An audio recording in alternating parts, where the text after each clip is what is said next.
हमारी कंपनी बनी हुई है, ये हमारा फाइनेंशियल ईयर था 21-22 की कंपनी बनी हुई है।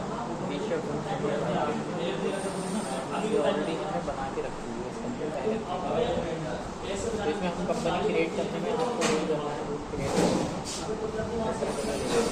यहाँ पर कंपनी का नेम और एड्रेस हमें यहाँ से मिल जाता है इसका, ठीक है। वो एड्रेस डाल देंगे, उसका हमने मोबाइल डाल दी, एक मेल आई डी भी डाल दी, ठीक है। 1 अप्रैल 2021 से हमें पीरियड सेट कर दिया, ठीक है। ये करने के बाद में इसमें फिर आपको क्या करना होता है, आपको इसकी डिटेल फीड कर दोगे। जैसे जीएसटी की डिटेल आप फीड कर दोगे, यहाँ पे जीएसटी नंबर डाल दिया, रजिस्टर मंथली रिटर्न, ठीक है। आप इतना फीड करके सेट कर दोगे। इसके अलावा टीडीएस की डिटेल आपने इसका 10 नंबर डाला, 10 नंबर ये लिखा हुआ है इसमें, टैक्स डिडक्शन अकाउंट नंबर, ये नंबर यहाँ पर ऊपर नीचे सेम पड़ जाएगा, ठीक है। यहाँ पर आपने डिडक्टर टाइप पता करेगा, तो ये कंपनी है, ठीक है, क्योंकि इसका चौथा वर्ड सी है तो कंपनी है, ठीक। इसके बाद ये पता चला है डिडक्टर ब्रांच डिवीजन, क्या इसकी कोई ब्रांच है तो हमने लीजिए कोई ब्रांच नहीं। इसके बाद इसके नीचे ऑप्शन है set under detail of person responsible, इसे यस करोगे आप। यस करने के बाद में इसमें रेस्पॉन्सिबल पर्सन का नेम डाला जाता है, यानी इसके डायरेक्टर, कंपनी के डायरेक्टर का तो नाम यहाँ पर आ जाएगा, दीपक नेम, ठीक है। फादर नेम है आपके पास अवेलेबल तो लिख सकते हो, बाई ऑथोरिटी की डेजिग्नेशन आ जाएगी, ये कंपनी के डायरेक्टर। इनका खुद का पैन नंबर आएगा, कंपनी का नहीं, खुद का जो दीपापुरी का है ना, वो पैन नंबर आप यहाँ लिख लेंगे, ठीक है। इनका एड्रेस डाल देंगे हम, जो भी एड्रेस इनका होगा वो एड्रेस हम नई कंपनी से रिलेटेड ये एड्रेस डाल दिए हैं। मोबाइल नंबर डालना है या STD कोड अपने डाल दिया हमने, डाल दिया या जहाँ पर टेलीफोन नंबर डाल दिया, मेल आई डी ये हमने डाल के ये डेटा को सेव कर दिया, ठीक है। ये डेटा सेव करने के बाद में आपको सबसे पहले नेचर ऑफ पेमेंट क्रिएट करते हैं। नेचर ऑफ पेमेंट हमने पेमेंट टू कॉन्ट्रैक्टर इसमें कर रखा है, आप पेमेंट टू ट्रांसपोर्टर कर सकते हैं, है ना। इसको जो है कन्वर्ट करके पेमेंट टू, मतलब वो सेक्शन सेम ही है, पेमेंट टू कॉन्ट्रैक्टर। बाकी आप ट्रांसपोर्टर करोगे तो यहाँ से आप हेल्प ऑप्शन लोगे और यहाँ से पेमेंट टू ट्रांसपोर्टर ये सेलेक्ट कर दो, है ना। इसमें सिंगल वैल्यू 30,000, 1%, 2% और यहाँ पर इसकी 70,000, इसकी 1 लाख रुपये हमको करना है ना। तो ये आप ये सेलेक्ट करके इस तरह कर सकते हैं, ठीक है। उसके बाद में इसमें जो लेज़र आपको क्रिएट करने हैं, जैसे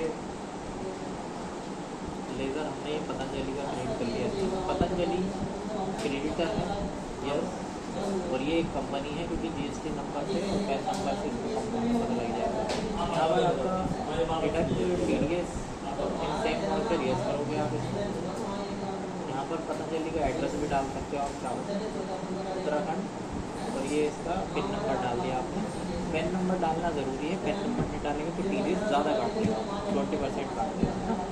पेन नंबर डालेंगे, जीएसटी नंबर डाल दिया क्योंकि इनके बिलों पे जीएसटी भी चार्ज है, ठीक है। तो ये क्रिएटर हमने क्रिएट कर लिया। इसके अलावा एक दूसरा क्रिएटर होम लॉजिस्टिक है, होम लॉजिस्टिक को भी हमने होम लॉजिस्टिक लिमिटेड को, ये भी एक कंपनी है और सेम काउंटर ये ठीक है। इनका पैन नंबर और जीएसटी नंबर डाल दिया, ठीक है। उसके बाद ये दोनों क्रिएट होने के बाद में आपको इसमें टीडीएस के जो है लेज़र भी क्रिएट करना है, टीडीएस 194 ड्यूटीज एंड टैक्सेस। यहाँ पेमेंट टू कॉन्ट्रैक्टर लिया है, आप पेमेंट टू ट्रांसपोर्टर ले लेना है ना, नया जो बना हुआ ये आपका एक ड्यूटीज एंड टैक्स का लेज़र बन जाएगा टीडीएस। इसके अलावा इसमें हमने ट्रांसपोर्ट सर्विस के नाम से बनाया है, ट्रांसपोर्ट सर्विस ये हमारा डायरेक्ट एक्सपेंस है, इस पर जीएसटी एप्लीकेबल रहेगा। कितना जीएसटी है वो यहीं पर सेट करना है, 12% जीएसटी है, 12% यहाँ पर हमारे ये सेट है, यहाँ पर जीएसटी कोड एप्लीकेबल, ठीक है, सर्विस। और उसके बाद एप्लीकेबल कर देंगे इसको, एप्लीकेबल करने के बाद पेमेंट टू कॉन्ट्रैक्टर ये कर देंगे। तो ये आपने सेटिंग पूरी दे दी इस लेज़र की सेटिंग देके इसको सेट कर। इंटरेस्ट ऑन TDS का भी एक लेज़र बनेगा इसमें, interest on TDS under indirect expense, इसमें कोई GST और ये एप्लीकेबल नहीं करेंगे, ठीक है।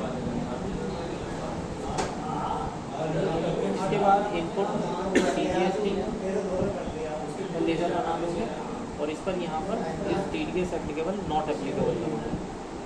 इसी तरह से IGST का बना लोगे आप, इस पर भी नॉट एप्लीकेबल कर दोगे। और इसी तरह से आपको SGST का बनाना है, इस पर भी इस TDS एप्लीकेबल नॉट एप्लीकेबल। तो ये आपको कोई लेज़र इसके क्रिएट कर लो। एक बैंक अकाउंट बना लोगे आप, बैंक अकाउंट क्रिएट कर।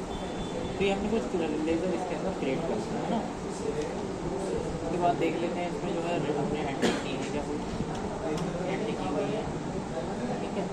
पहली एंट्री हमने पतंजलि की है, तो ये थी पतंजलि, ठीक है। तो ये पतंजलि की हमने की थी, इसका बिल नंबर डाल दिया था हमने 153 बिल नंबर जो भी था, ठीक है। और यहाँ पतंजलि, यहाँ पर हमने इसको ट्रांसपोर्ट सर्विस 62,000, इस पर GST लगा दिया, CGST SGST और ये टैक्स कर दिया। तो इस तरह से आप इसकी एंट्री कर दोगे, है ना। दूसरा है इसके अंदर होम लॉजिस्टिक की भी आपको इसी तरह से एंट्री करनी है, सब डालते हुए, है ना। ये कितने में मिलेगा, चल जाएगा 75,500, इसको भी GST लगा के टैक्स काट दोगे, ये एंट्री कर दोगे।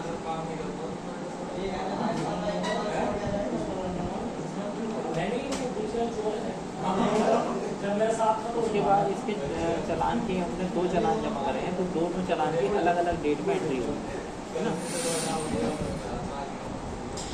तो पहला चालान हमने 2 सितंबर को जमा किए हैं, वो डेट लिखी हुई होती है इस पर, 9 अक्टूबर को है ये, तो ठीक है।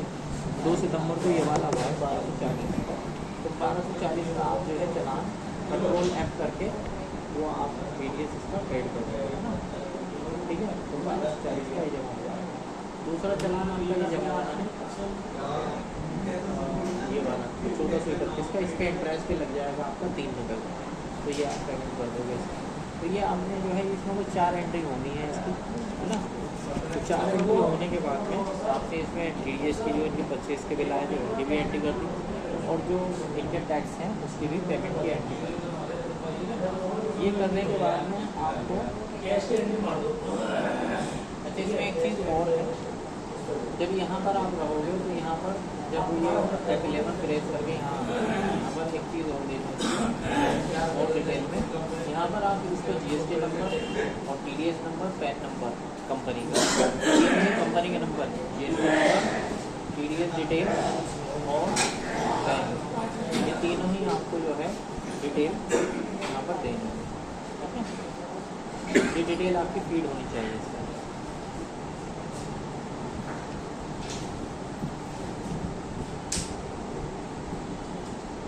नहीं तो आपका मिस मैच आ जाएगा।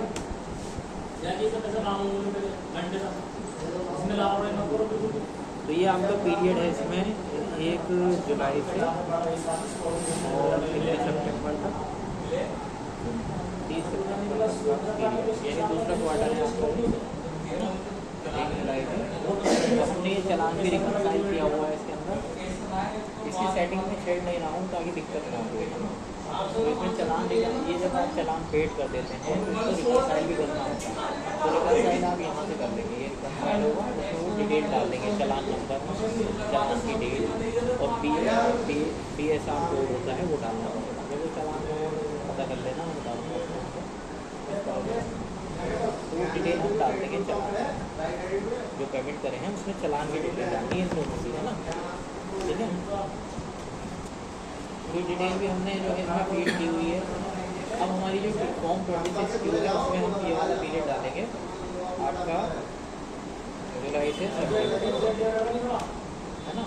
जुलाई से सितंबर पीरियड में हम देखेंगे हमारा ये 2 बिल हैं जो होम लॉजिस्टिक और इनके पतंजलि हैं, और ये हमारे चालान हैं जो हमने रिकनसाइल कर लेते हैं, तो ये इंक्लूडेड फंड में आ जाते हैं। इसके बाद पेमेंट को कॉन्ट्रैक्टर की वेबसाइट से वो 26 ₹3575 दिखाई दे रहा है ना। तो इंटरेस्ट हमने ₹3 कैलकुलेट किया है, इंटरेस्ट ज़्यादा होगा बनेगा लेकिन ₹3 कर दिया इसमें, तो ₹3 ही मान लेंगे कि चलाने ₹3 दिएगा है ना। तो ₹3 का इंटरेस्ट है, तो ये इस तरह से ये आपकी आई हुई है इसको अब धीरे ठीक है। यहाँ तक क्लियर हो गया। इसके बाद में आपको करना क्या है, इसके बाद में यहाँ पे आपको एक्सपोर्ट करना होता है रिटर्न।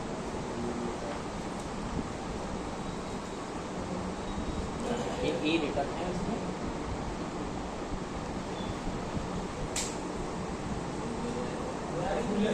ई रिटर्न में आपको करना क्या है, पाथ एक फोल्डर बना लोगे, अपने नाम का फोल्डर बना लोगे, फोल्डर बना लोगे यहाँ पे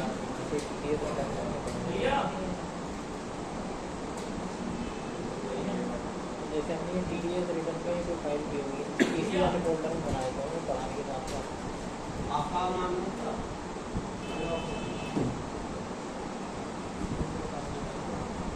या ये डिलीट कर देता हूँ, ये आप कितने नाम से अपने फोल्डर यहाँ से कॉपी कर लें ताकि जो हम एक्सपोर्ट करेंगे वो यहाँ पर आ जाए। तो यहाँ से हम इसको पेस्ट कर देंगे, ठीक है। ये tally.txt फाइल में आएगा और इसकी लास्ट डेट जो हमने डाली हुई है वो 9 अक्टूबर मैंने डाली हुई है। 9 अक्टूबर का मतलब आपके साथ चला 9 अक्टूबर में जमा किया था, तो 9 अक्टूबर में डाल दें, ठीक है। अच्छा, इसमें ऑप्शन आएगा is regular return file for previous period receive token number. अगर आप पहले से कोई रिटर्न फाइल करते हुए आए हो तो उसमें एक टोकन नंबर डालना पड़ता है आपसे, है ना। एक टोकन नंबर होता है जो आपकी पहली रिटर्न का नंबर होगा, देखना पड़ेगा वो टोकन नंबर एक पोर्टल पे लिखा था कैसा होता है। एक नंबर होगा जो जनरेट होता है पोर्टल से, इनकम टैक्स पोर्टल पर ही ये रिटर्न फाइल होती है ना। ये समझ में आ रहा है तुम्हें? समझ में आ रहा है ना, करोगे तो हो जाएगा।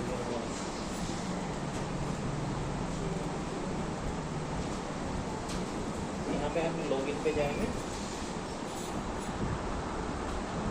डाउनलोड रिसीव है ना, हमने लास्ट में फाइल की है 5 जनवरी को फाइल की थी, तो यहाँ पर डाउनलोड रिसीव यहाँ पर क्लिक कर रहा हूँ और यहाँ जो RR नंबर है ना, ये वाला जो नंबर ये टोकन नंबर ही है और ये एक्नॉलेजमेंट पे भी मिलेगा इससे आपको। ये डाउनलोड कर लेते हैं, ये जो नंबर होता है RR नंबर यही इसका जो है टोकन नंबर होता है। तो यहाँ से आप इसको वहाँ पर डाल सकते हो, यहाँ पे पेस्ट कर सकते हो, तो यहाँ पर ये नंबर डाल सकते हो। बार हमें डालना नहीं है यहाँ पे क्योंकि ये आगे के रिटर्न का नंबर है, खाली समझाने के लिए बताया है कि टोकन नंबर कहाँ से मिलेगा। तो जो प्रीवियस वाली इससे पहली रिटर्न फाइल होगी यानी Q1 की जो फाइल होगी उसका जो एक्नॉलेजमेंट नंबर होगा वो टोकन नंबर हमें इसमें डालना पड़ता है। ये तो Q2 ही है। जैसे इस तरह का अगर ये फैसिलेशन सेंटर से अगर रिटर्न फाइल होती है तो उसमें टोकन नंबर यहाँ पर होता है, टैक्स इनवॉइस कम टोकन नंबर, तो ये नंबर होता है टोकन नंबर, इसमें ये है उसमें वो है। तो एक तो ये होता है कि आपका जो फर्स्ट रिटर्न फाइल होती है यानी कभी रिटर्निंग फाइल नहीं हो तो सबसे पहले टैक्स आइडेंटिफिकेशन नंबर एक मतलब फैसिलेशन सेंटर से आपको फाइल बनानी होती है। वो कुछ सेंटर होते हैं वो आप चेक कर सकते हैं ऑनलाइन, जिस भी सिटी में है वो सेंटर आपको मिल जाएंगे, वहाँ पे आपको फर्स्ट अपनी फाइल ले जाके और ये एक्नॉलेजमेंट ले जाके रिटर्न फाइल करानी है।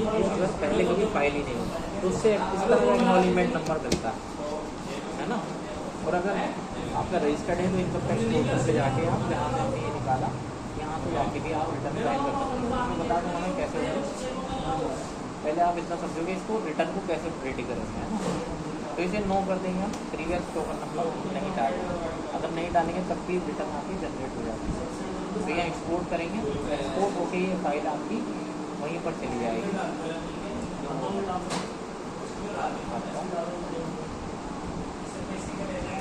ये है ना, यहाँ पर आ गई ये फाइल।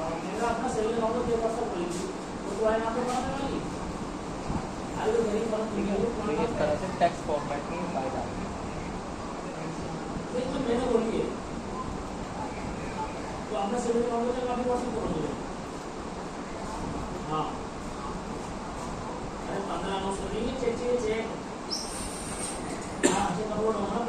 ठीक है। तो ये फाइल हमने एक जनरेट कर दी टेक्स्ट फाइल, तो टैली से हमारी टेक्स्ट फाइल जनरेट हो जाती है। उसके बाद में हमें क्या चाहिए होता है इसके अंदर, उसके बाद में हमें ये चाहिए कि हम जो है कुछ हमें यूटिलिटी लेनी पड़ेगी। अब इसके लिए पुरानी यूटिलिटी होनी ज़रूरी है, क्योंकि हमारा सॉफ्टवेयर भी ये पुराना है, और नहीं तो हम कोडक से भी ले सकते हैं। तो एक तो आपको चालान डाउनलोड करना पड़ता है, इसका आप चालान डाउनलोड करोगे। मैंने भेजी थी, देख लेता हूँ कभी ये डाउनलोड हो रहा है।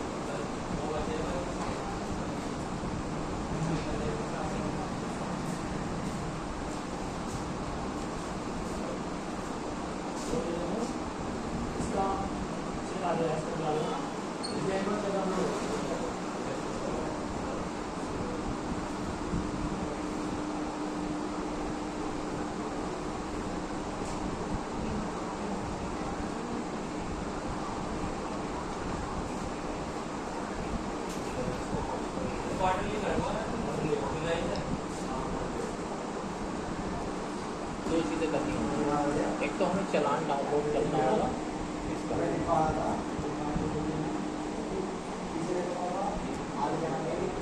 ईपे टैक्स पे जाएंगे यहाँ पे, तो यहाँ डैशबोर्ड पे हैं ये फाइल ईपे टैक्स, तो हमें ऑलरेडी भी जमा किए हुए हैं ना ये टैक्स चालान, वो हमें यहाँ से मिल जाता है।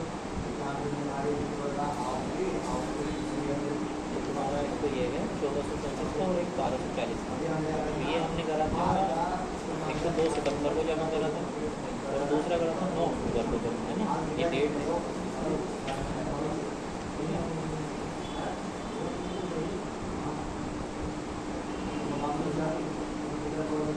तो यहाँ पर हम CSI फाइल हमें लेनी होती है इसमें, तो यहाँ से हम डाल देंगे इसमें 2 सितंबर 2021,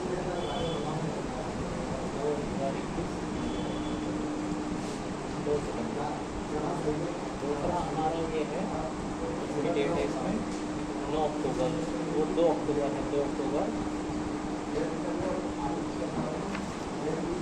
9 अक्टूबर है।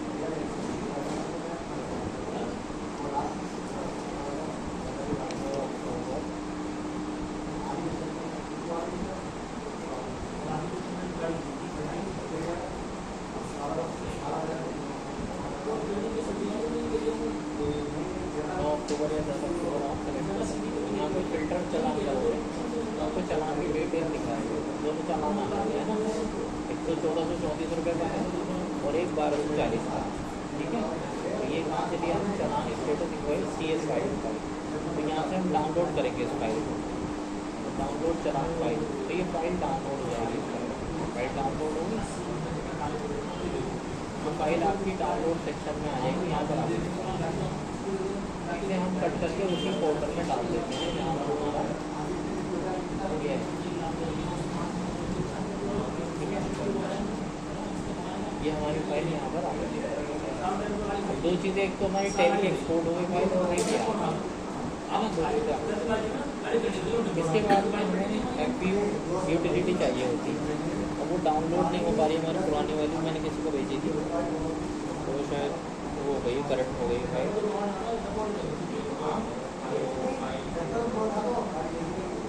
FPU यूटिलिटी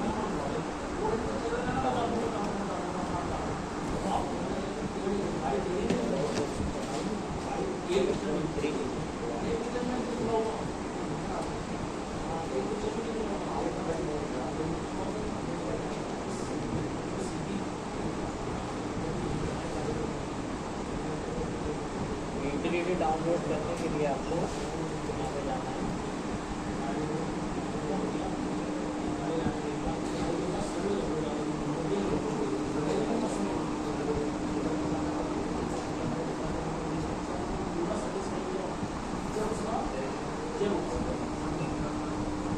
ये है इसमें FPU XCS वर्जन 9.1 आ रहा है ना, पुरानी यूटिलिटी नहीं दिखाई दे रही है इसमें, पुरानी अगर मिल जाती तो अच्छा हो जाता है, ये पता नहीं सॉफ्टवेयर जो भी हमारा अपडेट नहीं है सॉफ्टवेयर, बाकी यहाँ से आप ये डाउनलोड कर सकते हैं FPU यूटिलिटी। तो यहाँ से हमने डाउनलोड कर ली, इसे कट करके इसे इधर डाल दिया पेज पर। यहाँ पे इसको एक्सटेंड कर लेंगे। एक्सटेंड करने पर इनकी यूटिलिटी यहाँ पर शो हो जाएगी, ये शो हो जाएगी। यहाँ पर आएंगे और इसे ओपन करेंगे, व्यू यूटिलिटी डबल क्लिक करेंगे, ये हमारी यूटिलिटी ओपन ना हो। ठीक है, ये यूटिलिटी आ गई हमारी।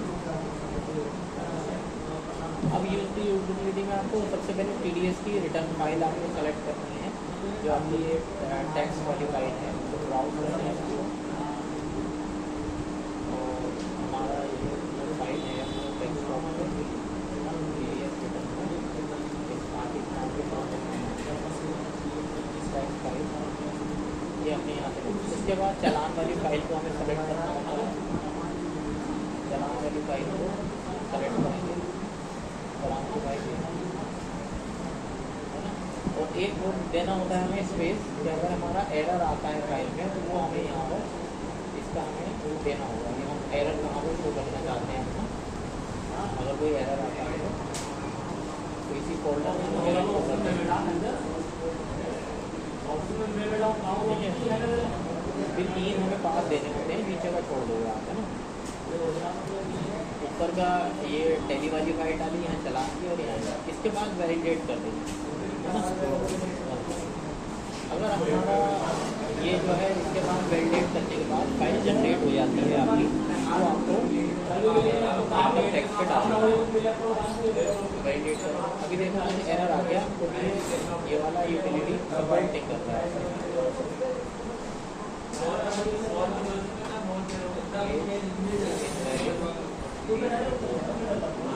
दूसरे पेज में कुछ इनवैलिड कुछ करके आ रहा है ना, बैच रिपोर्ट में ये बता रहा है इसके अंदर एरर। एक बार और ट्राई कर लेते हैं।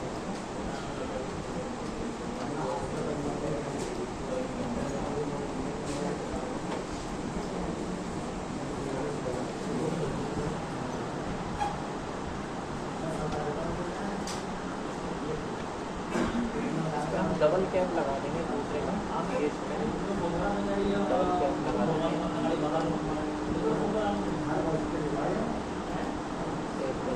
ये टैली से करने में हमें करना होता है, डबल कैप लगाने होते हैं। ये दूसरी वाली लाइन 2 में, BH वाली पे लाइन 2 में डबल कैप लगाने होता है।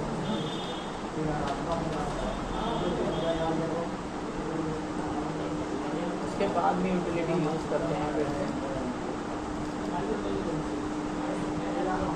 फिर से हम उस फाइल को जो है सेलेक्ट कर लेंगे, तो ये फाइल है टेक्स्ट फाइल।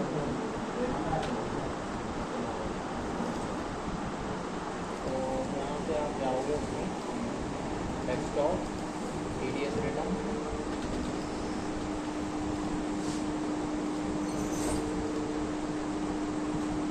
ये चालान को सेलेक्ट करेंगे।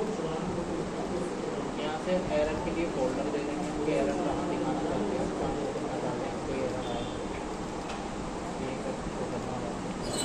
इसके बाद वैलिडेट एरर आ रहा है, क्या एरर आ रहा है, काफ़ी सारे एरर आ गए चलान के एरर। तो ये हमारा ये जो है वो वैलिडिटी तो ये एरर आ रहा है क्योंकि हमारा ना यूटिलिटी सपोर्ट नहीं कर रहा है ये वाला, तो हमारा पुराना वो है। बाकी अगर हमारा लेटेस्ट होगा, टेली लेटेस्ट होगा वो होगा, तो वो जो है हमारा सपोर्ट करेगा। तो पता करता हूँ किस तरीका ये है कि आप यहाँ पर आओगे, ई फाइल पे आओगे, जो फाइल मतलब वहाँ से बन जाएगी। तो उस फाइल को आपको यहाँ पे income tax file, income tax form यहाँ पर आना है, ठीक है। उसके बाद में नीचे आ जाओगे,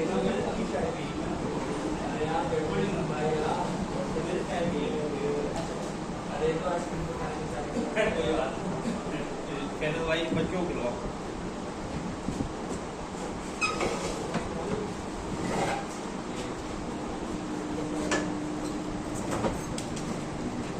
ये है ना, direction of tax deduct TDS 26 4Q और 6 फाइल नाम, यहाँ पे आपको क्लिक करना होगा। ठीक है, लेट्स गेट स्टार्टेड, क्लिक करना। यहाँ पर आपको सेलेक्ट करना होगा कौन सा फॉर्म आप जमा कर रहे हो, सबमिट कर रहे हो। तो 26Q, ठीक है। फाइनेंशियल ईयर कौन सा है, कौन सा है ये 21-22 फाइनेंशियल ईयर। फॉर्म कौन सा क्वार्टर है,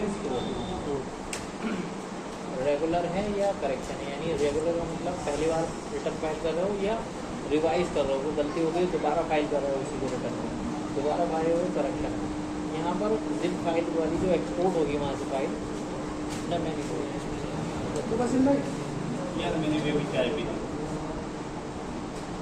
ये जो है अटैच करोगे फाइल। तो फाइल अटैच करने के लिए आपको यहाँ से इस पर आ जाना होगा, फाइल, और यहाँ पर एक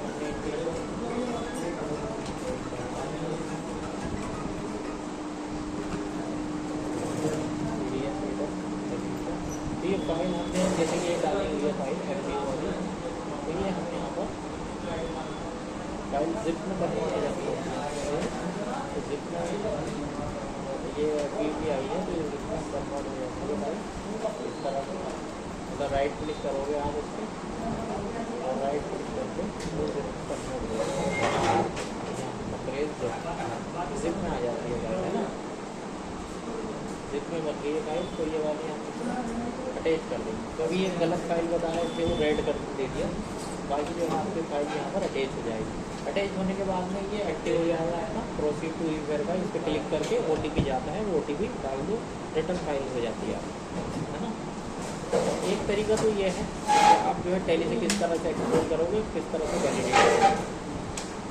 दूसरा तरीका ये होता है कि आपके पास डेटा है, डेटा को डायरेक्ट आप यूटिलिटी में डालोगे, है ना। तो जो गवर्नमेंट की यूटिलिटी होती है उसमें आपको सारी डिटेल फीड करनी होगी, वो मैं कल बताऊँगा, ठीक है। और अगर वो अमान आएगा तो उससे तो बात होती है, तो उससे हमारी लैपटॉप मंगा लेंगे, उसके लैपटॉप मंगा के देखेंगे, उसमें हो जाएगा।